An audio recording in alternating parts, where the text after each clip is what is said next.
One day, Santa the Saddle Tent was sleeping in the yards when the manager arrived to see him. A goods train needs to be taken today, Santa. I need you to take it for me today. Yeah, maybe I'll do it tomorrow. Now, Santa, who's the number one on my railway? I am. And so he set off. He soon roughly bumped in the cars behind him. Hurry up, he said impatiently, and soon they set off.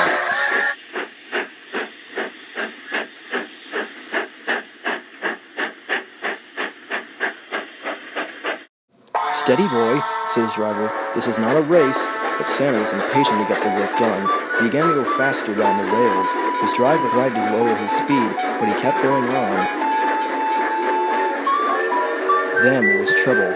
When Santa went down the hill, the heavy load pushed them on, and faster. He couldn't stop. On the platform, a platform wagon had fallen on the rails. Santa braked hard, but it was too late.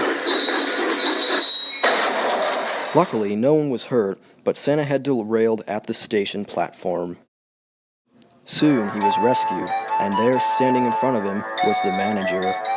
I wouldn't be in so much of a rush if I were you, said the manager sternly. From what we've heard, the manager bought another engine to help with heavy work line, but that's another story.